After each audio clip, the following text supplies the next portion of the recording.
Assalamualaikum warahmatullahi wabarakatuh.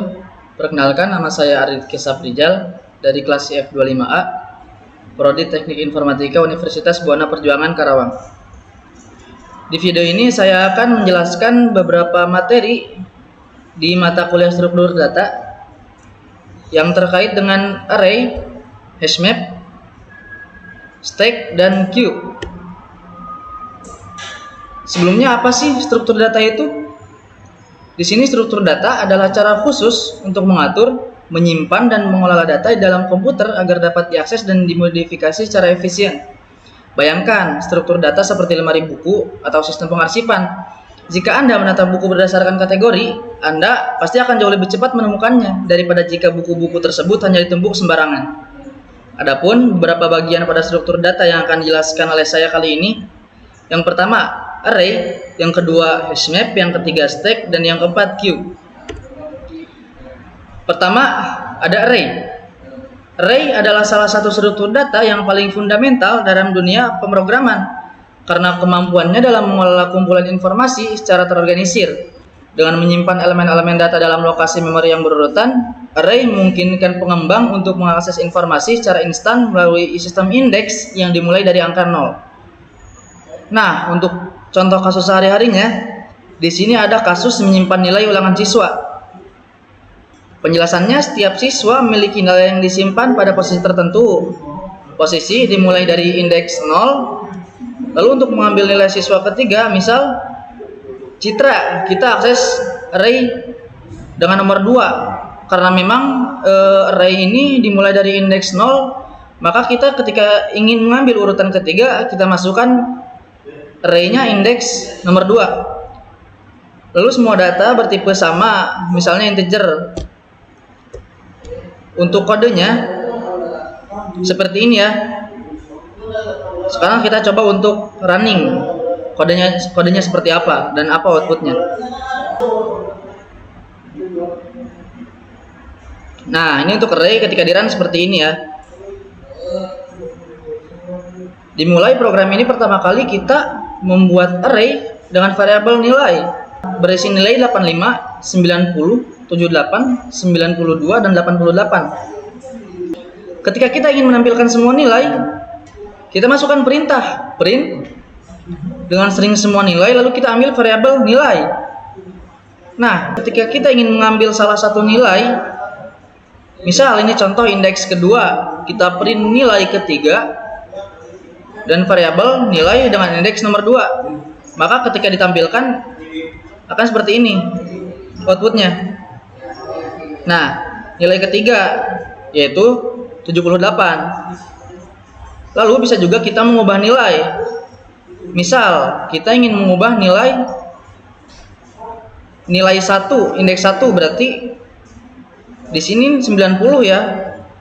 Nah, ketika kita ingin mengubah, kita masukkan variabel, kita perintahkan variabel nilai dengan indeks 1 yang awalnya 90, kita masukkan 95. Lalu kita tampilkan print setelah diubah dan kita masukkan variabel nilai, maka outputnya akan seperti ini. Setelah diubah 85, 95, 78, 92, dan 88. Yang tadinya nilai ini yang kedua indeks 1 ini 90 akan menjadi 95 setelah ditampilkan. Lalu ketika kita ingin menambah nilai baru, kita ambil perintah variabel nilai, array nilai, kita pakai perintah append, tambahkan 87, lalu kita tampilkan print. Setelah ditambah,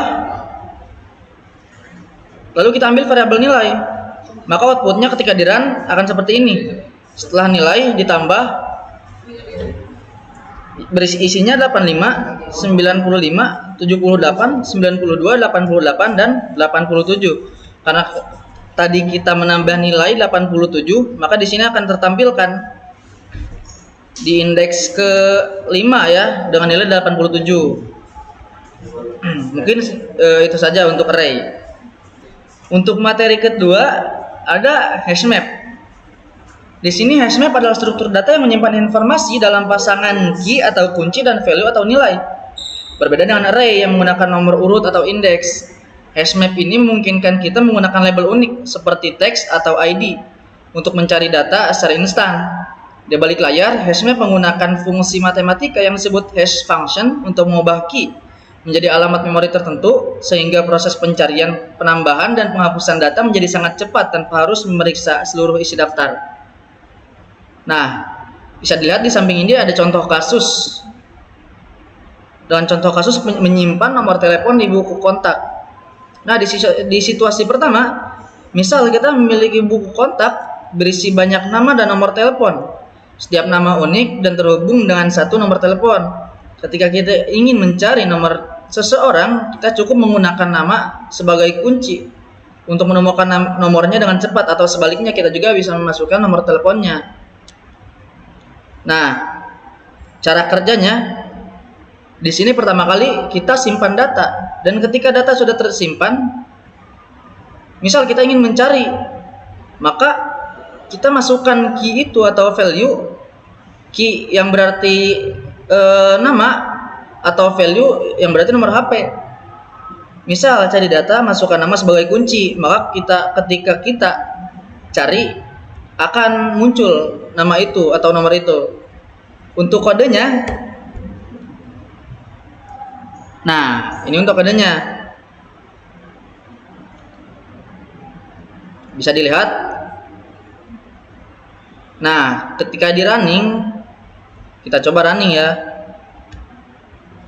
program hashmap. Sebentar. Nah, ini setelah di running seperti ini. Pertama, di program ini kita membuat hashmap kontak yang berisi di sini ada Andi, Budi, dan Citra. Nah, value-nya juga berbeda-beda ya. Lalu kita coba menampilkan semua data yang ada di kontak ini dengan perintah print semua kontak. Kita panggil juga variabel kontak agar dimunculkan semua data yang ada di kontak ini. Nah, semua kontak Andi, Budi, Citra. Jadi tampilkan semuanya nomor HP ini kan. Lalu kita misal ingin mengambil data, misal di sini cari nomor Budi. Kita buat perintah nomor Budi, print nomor Budi, kontak, panggil juga variabel Budi, maka akan ditampilkan Budi, lalu nomor HP-nya juga di sini ada ya. Maka ditampilkan nomor Budi 08 dan seterusnya. Lalu ketika kita ingin mengubah data, bisa juga di sini kita panggil dulu. Atau kita buat dulu, ambil kontak, variabel kontak tadi, lalu Budi, misal kita ingin mengubah kontak Budi sama dengan 08 dan seterusnya, berbeda dari nomor yang tadi. Lalu kita print, misal kita ingin menampilkan, langsung menampilkan data yang tadi kita ubah dengan perintah print string. Setelah diubah, ambil juga variabel kontak. Lalu bisa juga di sini kita menambahkan data baru. Yang tadinya awalnya di sini ada Andi, Budi, Citra. Yang pertama, kita bisa menambahkan kontak. Di sini contohnya Dewi dengan nomor HP juga yang berbeda. Lalu setelah kita buat perintah kontak Dewi dan nomor HP, setelah ditambah, kita coba perintah print setelah ditambah, lalu variabel kontak. Nah, ketika ditampilkan maka akan seperti ini. Setelah ditambah, data yang tadi ada di array kontak tadi bertambah. Setelah Andi, Budi, dan Citra ada Dewi. Nah, jadi seperti itu. Nah, di materi ketiga ini kita ada stack ya. Stack di sini adalah struktur data linear yang mengikuti prinsip LIFO, last in first out. Apa sih last in first out itu? Artinya data yang terakhir dimasukkan adalah yang pertama kali dikeluarkan. Bayangkan seperti tumpukan piring. Anda menaruh piring baru di atas tumpukan, dan jika Anda ingin mengambil piring, Anda harus mengambil yang paling atas terlebih dahulu pastinya. Nah, di sini ada dua operasi utama dalam stack, yaitu push dan pop. Maksud push ini yaitu menambahkan elemen ke posisi paling atas, dan untuk pop ini maksudnya menghapus atau mengambil elemen dari posisi paling atas. Nah, di sini ada gambarnya juga ya untuk contoh kasus stack. yaitu tumpukan piring kotor. Contoh kasusnya, piring yang terakhir dicuci diletakkan di atas, sehingga piring paling atas akan diambil lebih dulu saat dibutuhkan. Nah, jadi ketika dicontohkan, misal di sini piring kotor, tumpukan piring kotor. Nah, ketika kita ingin mencuci piring, pastinya kita mengambil piring yang paling atas. Nah, itu dengan operasi pop ya, kita mengambil dari tumpukan. Lalu ketika sudah bersih dan menyimpan di tumpukan piring bersih, kita menggunakan operasi push, yaitu menambahkan piring di atas tumpukan. Untuk kodenya di sini bisa dilihat. Kita coba untuk running ya. Mana di sini stack. Kita coba running. Nah, ketika di running maka akan seperti ini. Ini outputnya dan ini kodenya. Nah, pertama-tama kita membuat stack tumpukan piring, array stack piring kosong. Nah, lalu misal kita menambah piring ke atas yang tadinya stack piring kosong kan, kita panggil variabel itu stack piring append. Nah, append ini kan berguna untuk menambahkan stack piring append piring 1 dan seterusnya sampai piring 3. Lalu ketika kita sudah masukkan semuanya, kita coba print tumpukan piring ke stack piring, maka kita ambil variabel stack piring tadi. Nah, setelah ditampilkan maka akan keluar output seperti ini. Tumpukan piring yang tadinya kosong sekarang berisi piring 1, piring 2, piring 3 karena setelah append itu ditambahkan ya. Lalu setelah itu kita juga coba mengambil piring paling atas. Kita buat variabel piring diambil sama dengan stack piring pop. Nah, seperti tadi dijelaskan, pop adalah operasi mengambil atau menghapus.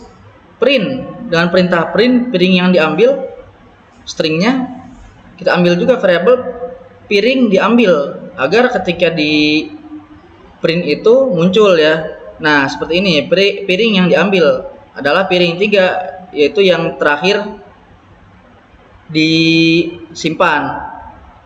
Jadi ketika ditumpukan, jika misal contohnya piring 1 ini ada di posisi paling bawah, piring kedua ini di tengah, dan piring 3 paling atas. Jadi ketika coba kita piring yang diambil, maka akan terambil piring 3 karena yang terakhir disimpan atau dimasukkan. Nah, coba kita tampilkan di sini kan, print sisa tumpukan stack piring. Karena piring ketiga sudah diambil, maka akan tertampil di sisa tumpukan hanya piring 1 dan piring 2. Jadi seperti itu. Nah, untuk materi terakhir, ini ada queue. Queue atau antrean, ini adalah struktur data linear yang mengikuti prinsip FIFO. Maksudnya first in, first out. Jadi artinya, data yang pertama kali dimasukkan adalah data yang pertama kali dikeluarkan. Persis seperti contoh antrean orang saat membeli tiket di bioskop atau antrean mobil di gerbang tol. Berbeda dengan stack yang hanya memiliki satu ujung akses, sedangkan queue memiliki dua ujung akses, yaitu akses front atau head dan yang kedua rear atau tail. Maksud front ini ujung depan tempat data dihapus atau dikeluarkan, dan yang kedua ini rear, maksudnya ujung belakang tempat data baru ditambahkan. Nah, untuk contoh kasusnya, kita lihat di samping ini ada contoh kasus antrian di kantin. Contoh kasusnya, siswa yang datang lebih dulu akan dilayani lebih dulu di kantin. Nah, untuk kodenya kita lihat di slide selanjutnya seperti ini. Ya, untuk kodenya kita coba running. Q. Nah, seperti ini Q ya. Kita coba running. Nah, ketika di running akan muncul output seperti ini. Antrian sekarang Andi Budi Citra, yang dilayani Andi, sisa antrian Budi Citra. Yang pertama-tama di program ini kita mengimport collection library. Lalu kita membuat queue dengan variabel antrian DQ kosong. Nah, lalu kita misal ingin menambah ke belakang. Nah, kita ambil antrian, variabel antrian, lalu kita pakai perintah append, sama seperti stack. Kita menggunakan perintah append untuk menambahkan. Nah, yang pertama Andi, yang kedua Budi, yang ketiga Citra. Jika diilustrasikan dalam kehidupan sehari-hari, ini itu bentuknya berbaris ya. Jadi Andi paling depan, Budi setelah Andi, dan Citra setelah Budi. Lalu kita print, coba print antrian sekarang, list dalam kurung antrian. Nah, maka outputnya akan seperti ini. Karena yang tadi di queue kosong, setelah append kita menambahkan Andi, Budi, dan Citra, maka outputnya akan antrian sekarang Andi, Budi, Citra yang tadinya kosong setelah ditambahkan. Nah, lalu ketika kita ingin membuat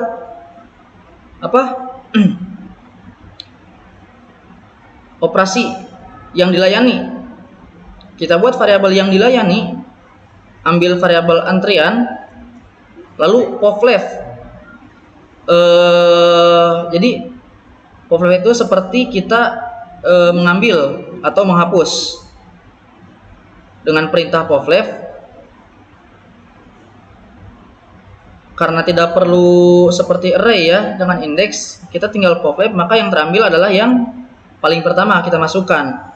Print yang dilayani dengan string yang dilayani, lalu kita ambil juga variabel yang dilayani, maka akan ditampilkan Andi. Karena dengan prinsip FIFO first in first out, Andi yang pertama kita tambahkan, maka akan yang pertama juga dilayani atau dikeluarkan. Nah, setelah dilayani, kita coba print sisa antrian.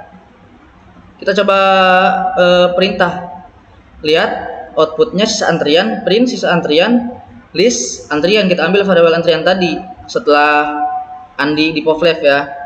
Nah, di sini outputnya sisa antrian, Budi, dan Citra. Karena tadi kita sudah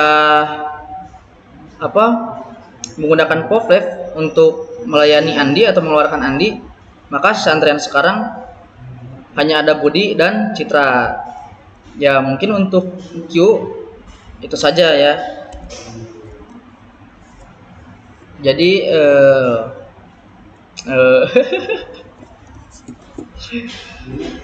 baik, mungkin hanya itu saja yang dapat saya jelaskan dari beberapa materi struktur data.